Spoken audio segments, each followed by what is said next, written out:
Greetings and salutations, planet Earth, planet Earth, planet Earth. It is your boy, Flex Mathews. Show is called SAYSFLEX. Is this a show? Is it a live stream a show? I don't know. I'm getting used to the whole thing. But yeah, how y'all doing out there? How y'all doing out there, world? Y'all good?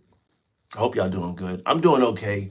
My right shoulder is kind of bugging me today for the last couple of days. But other than that, I don't really have any major issues. I hope y'all doing okay out there in live stream world, Washington D.C. and where I live at, where the shenanigans is happening. They say the shenanigans is happening outside, but I ain't seen none as of yet. But I also don't go outside a lot. So for the people who are in Washington D.C., y'all be safe out there. Y'all be cool, be wise, be smart, and most importantly, the best way is to stay out the way. The best way is to stay out the way, party people. So yeah, I think this is, make sure you, hold up, make sure you like, click, subscribe, share, follow, support, the whole deal. Shout out to Words, Beats, and Life for giving me a platform to do this. Uh, I'm always repping. Shout out to Spacey Clouds. They're not really around like that no more, but they always showed me love. And today, what should I start this off with? I got two things. I got a couple of things I want to talk about. Or all right, so I'll talk about Nas. Right, I want to talk about Nas, and I got a list. So I had a list at one point in time. I was coming up like the top 50 Nas songs that I thought were like the deal, right? And that phone broke, and I lost everything inside that phone. So it is what it is. But before I came in, I tallied up like 10 songs that I feel are really good representations of Nas. And I don't know, I thought they were fly. I think they're dope. My favorite song by Nas by far is The World Is Yours off Illmatic. Like by far, that's my favorite song by him. To me, I think a close second, or maybe even tied, is The Message off It Was Written. Man, when I say I played that song so much, I played both of those songs a lot. And I got the album It Was Written from a girlfriend, like my very first like real deal girlfriend. Like she gave me Illmatic. I was suspended from school and she came through and she said, "Hey, I got a gift for you." And I was like, "What do you got?" It was like it was the Illmatic tape, and I was bugged out like this. I was in South Dakota that this suburban white girl was like, "Hey, I got a gift for you." I was like, "What is it?" And it was Illmatic, and I was like, "Oh snap!" So like that girl always has a special place in my heart because I was suspended. I don't even know if I can't say I didn't deserve to be suspended. Every time I got suspended a lot from elementary school to like high school. On average, I got suspended at least once a year. Like I got suspended. Like I was consistently getting suspended in school. So and most of the time I deserved it. I deserved it. So there was that, so I got suspended, and this girl gave me Illmatic, and I mean It Was Written. So I was like, yo, this is cool. So South Dakota is where I got It Was Written, and I was bumping that hard, and The Message was the joint, and on top of The Message was I Gave You Power, which to me, right, like you got songs like One Love, which is a testament to Nas's storytelling, right? But then you dig into It Was Written and you get songs like I Gave You Power, and where Nas is talking through the perspective of a gun, and the gun is talking about how he's tired of being used to kill people and hurt people, and he just wants the life to end. And the story is immaculate. To me, is some of the best writing ever, right? So shout out to It Was Written. I mean, and I think the next song is still off It Was Written, a song called, pardon the N-word, but the song is called Live Nigga Rap, which is Nas and Mobb Deep, and the song is amazing. I love it. The next song is, I didn't really like the album like that. I did not like the album like that. The album Stillmatic, right? I didn't like it like that. A lot of people like Stillmatic, but I didn't like Stillmatic like that at all. And Poison was the song that I liked on there the most, which is kind of like a bonus song, you dig? So that's what I was on. Um, the song called Purple off the Lost Tapes, immaculate. It probably should be higher in the. I've listened, should be higher up in the list, but it is what it is. The next song is, listen, right. Ninth Wonder did a, so Nas had an album called Godson. Ninth Wonder remade the album. Ninth Wonder remade the album called God's Stepson. You know, and this, my favorite song on there is called "Last Real Nigga Alive," and once again, it's just a testament to Nas's storytelling. Like, it's good storytelling. It's good writing. You know what I'm saying? After that, I put Adam and Eve off the Nasir album. Nasir album is the album that was produced by Kanye West. I know that name is kind of taboo to say right now, but yeah, it was a great. The song was good. Everything off Nasir album, and that features the Dream. And the last song on the list is it's not really a Nas song. It's Nas song, but it's not a Nas song. It's off the Swiss Beats album, Poison, and the song is called Echo. The beat is crazy. Nas is rapping great. So I thought those were like 10 songs. Like, if aliens came down to the earth, right? If aliens came to the earth and they asked me about Nas, I'm like, yo, listen to these songs. Listen to these songs and you'll get a good representation, in my opinion, of what Nas is and what he stands for and these things. So I thought those were good songs. But also, I was kind of not upset, but like, it was time to do the live stream, but I didn't really want to do the live stream. I wanted to do the live stream, but not at the time I was doing it, because I was listening to Outkast, Southern Playalistic Cadillac Music. Like, that's that song, that's the album I was listening to all day, and listened to it yesterday.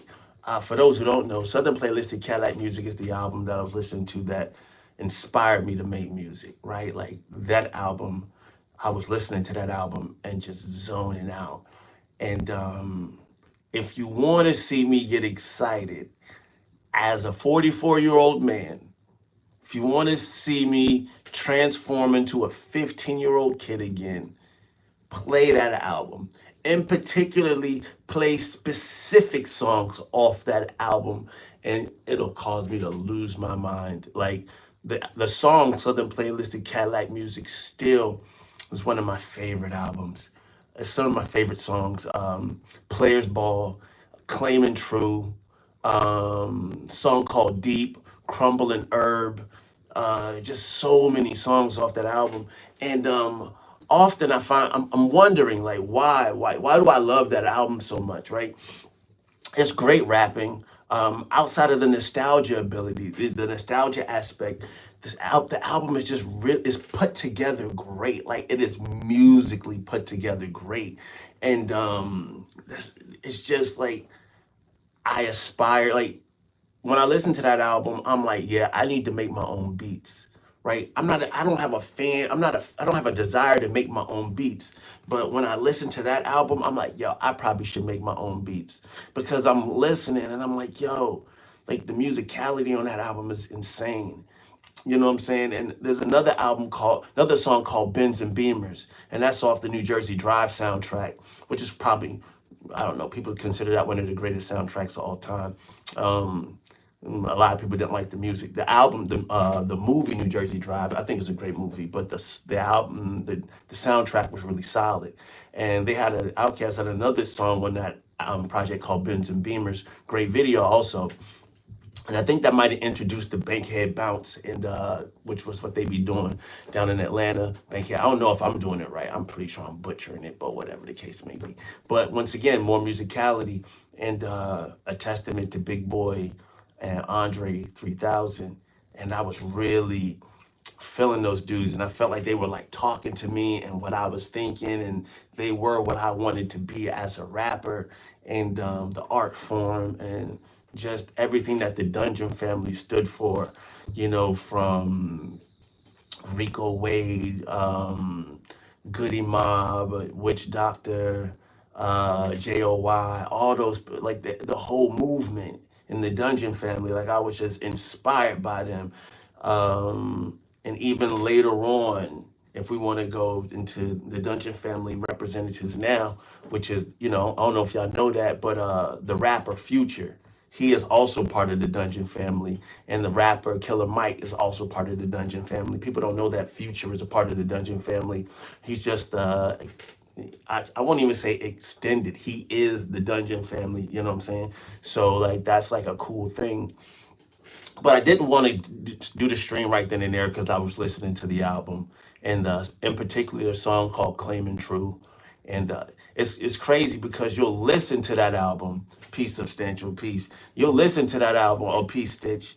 You'll listen to that album, and Andre 3000 refuses to perform the Southern Playalistic Cadillac music, and a lot of that music because he said he was young, and that doesn't represent where he's at now. And I get it, like that he's, you know, if you dissect those lyrics and those songs, you know, it's the rapper starter. It's not the rapper starter kit, but they're talking about things. They're talking about violence and selling drugs and blah blah blah blah blah blah blah. Things that most rappers talked about. Even I talked about killing people. I ain't never shot a gun in a day in my life. I promise you, I ain't never shot a gun. But if you'd have listened to my first raps, oh, you would have thought that I was Clint Eastwood. You'd have thought I was Charles Bronson. You would have thought I was John Wick. All the guns I was using, all the hollow tip slugs and the Uzis and the shotguns and Mossbergs. I ain't never shot a gun a day in my life. I promise you. I've held a 22. I held a 22 rifle before, but that was from my friend, and he was a farmer, and he used it to keep the gophers and the rabbits from eating his stuff. So it wasn't even like a real weapon like that. You dig? So I call that the rapper starter kit. How you don't really know who you are as an artist in those moments. Like myself, I didn't know who I was. I just knew I wanted to rap. So I'm doing what everybody else is doing. I'm rapping about guns, guns, guns, guns, guns. It wasn't until my boy Seth McClure, right? My boy Seth McClure. I love that dude so much. We're sitting in, I think we're at my mom's house, and in Sioux Falls, South Dakota. We sitting there at the dining room table where we were all congregating, right? Rhymes, Seth and me and my two brothers and myself. I think we were listening to somebody, and I was like, I was like, yo, he's like, why you listen? I said, why you listening to them? I can't remember who it was. I was like, yo, but I said, yo, they fake. My boy was like, yo, but we fake. I said, what you mean? He was like, we ain't never shot nobody. We ain't never shot a gun before. We don't sell drugs. Blew my mind. Like there's moments in my life, like in that moment, right? That's one of the moments that like changes the landscape of the artistic terrain that's in my mind, right? Because in the 90s, the worst thing you could be was a fake rapper. Like you being a fake rap, people knew you were a fake rapper. If you were lying about what you were saying, your career was over. Now, not so much. Now you could be whatever you want to be. You don't have to really be it. You just need to paint the picture real enough and dope enough so society can believe it and be like, oh, that dude is painting a real life picture. He might not be the actual character in the story or doing what the character in the story is doing or saying, but as long as he paints it in a convincing way, society will run with it, even if he's never done that. And that's the story of today's world in hip hop and rap music.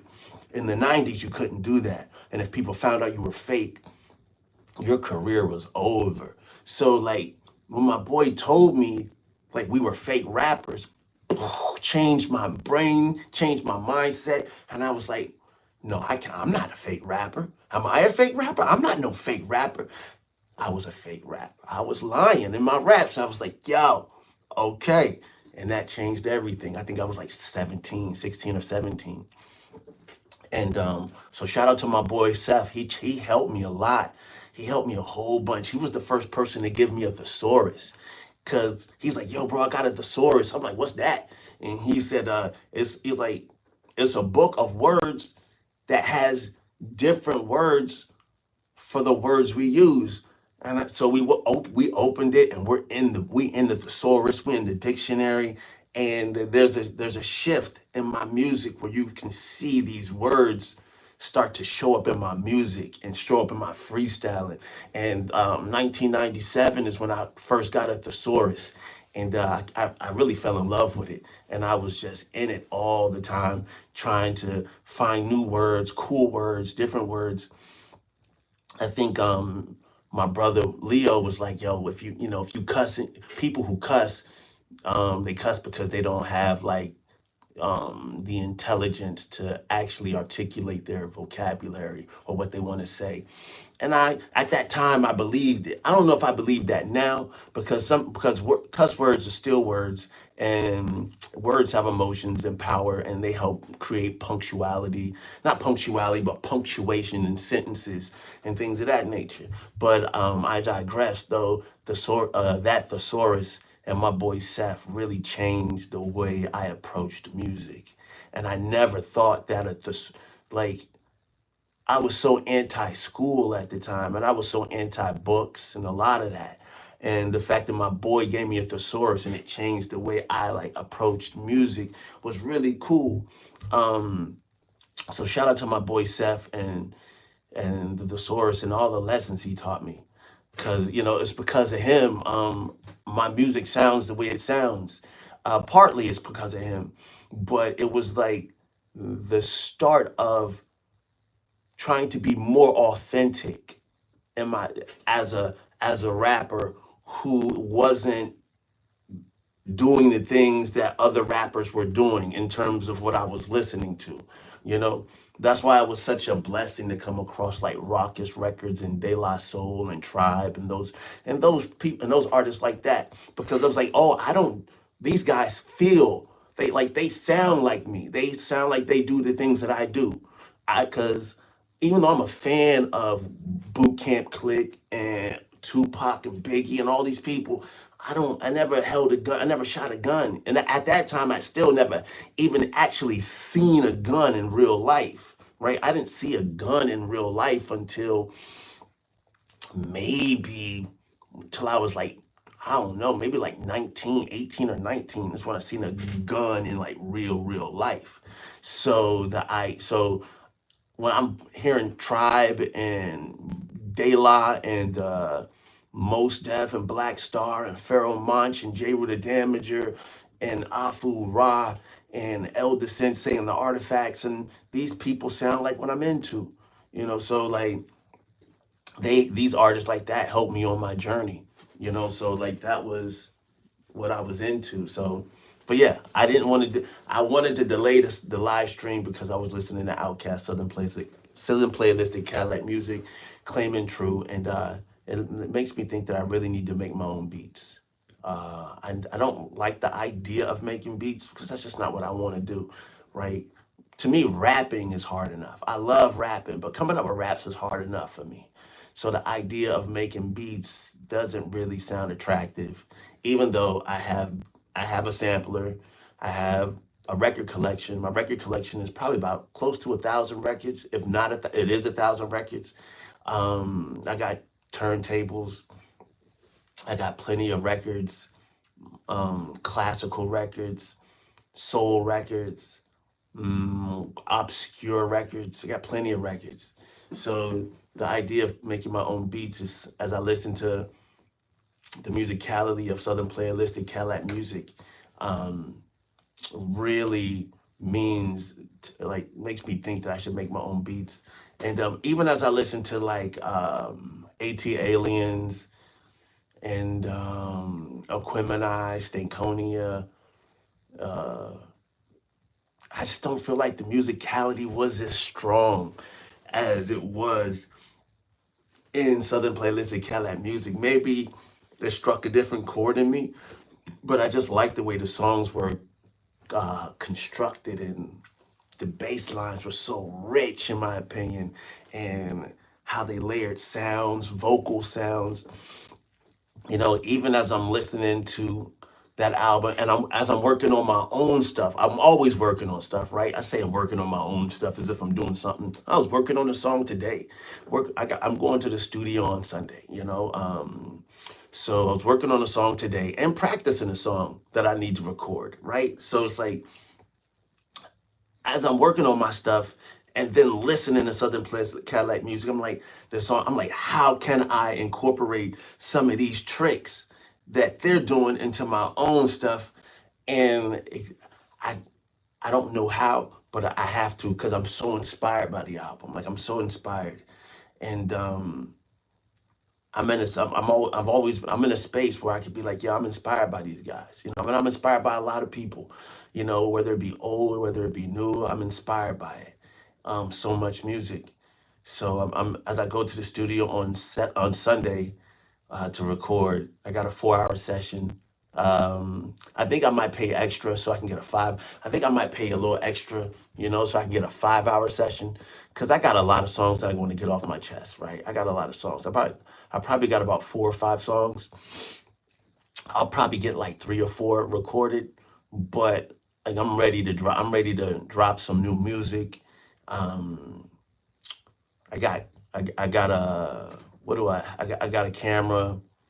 I got CapCut, so I got to learn how to do reels, content. Me and my boy been going back and forth about content creation, and a lot of artists don't want to do content creation. They don't want to do streaming, and they don't want to make reels and stuff.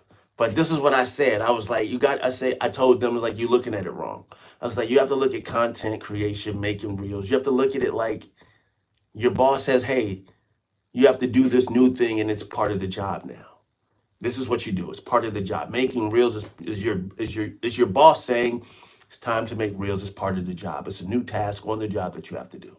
And I think if people look at it different, look at it that way, it it'll change the way artists approach making reels and making content.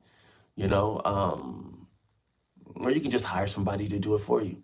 Uh, but tonight I think I'm gonna slide out tonight.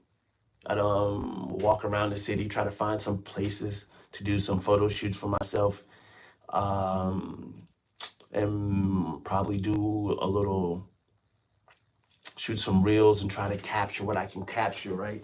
Uh, but I don't like to stay out too late in the city. Cities, it's different right now, so I don't want to stay out too late. But I do miss roaming around the city, late night. But to quote Most Def, he said rolling late night in Brooklyn is problematic, quote end quote, right? So, and that's the truth for DC. Rolling late night in DC is problematic, quote end quote. Flex Mathews said that. So you got to be wise how you move in this day and time. But I do miss roaming the streets in DC, like with my camera and my backpack and a couple bottles of water and some potato chips and a sandwich, and just posting up where I post up and do a video shoot, a photo shoot, and document life. So I don't know. It's interesting. So what do y'all do? What do y'all do? What do y'all do with y'all free time, right? What do y'all do? I spend my time when I'm not making music. I might watch some like tutorials, or maybe play video games. I'm trying to play less video games. I clean up my room. I try to organize my records some. But what do y'all do with y'all spare time? I'm curious what y'all doing in y'all spare time. I don't know. I have a lot of spare time, but too much spare time.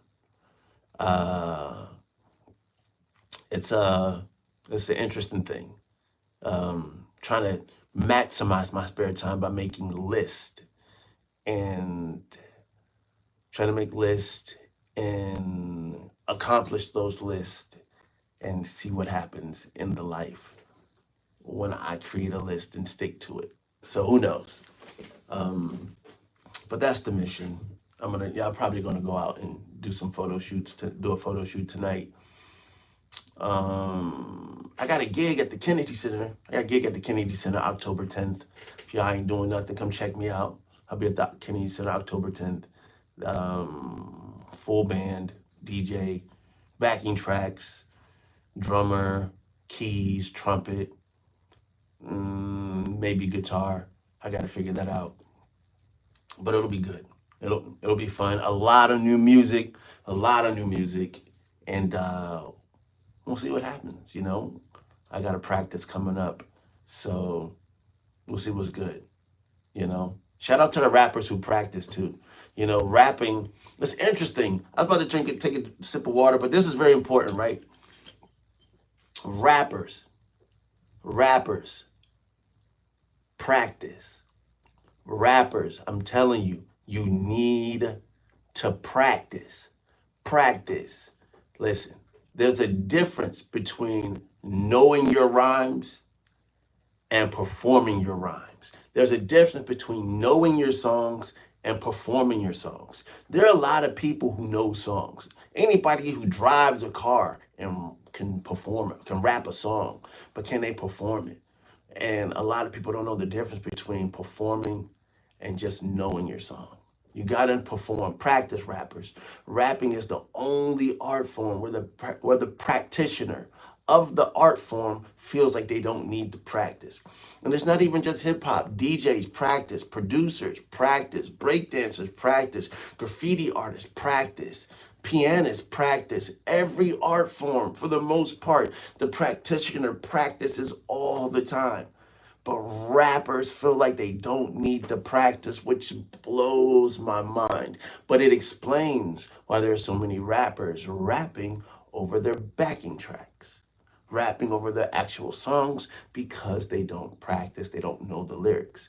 You need to practice. I'm not trying to be too preachy, but rappers, you need to practice. It's important. It's important. It's important. Know your lyrics, learn your lyrics, and just practice. It's so important. Well, I'm gonna raise up out of here with good folks. I don't know what I'm gonna do. I don't know what I'm gonna do. I'm gonna go do something though. Um, I might go make a smoothie.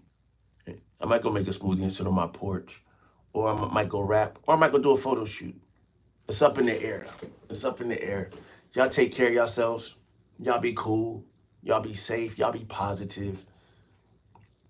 Be kind. And God willing, Jehovah willing, Elohim willing, El Elyon willing, I will see y'all next Thursday at 9 p.m. God bless, God bless, God bless, God bless. Be cool. Peace.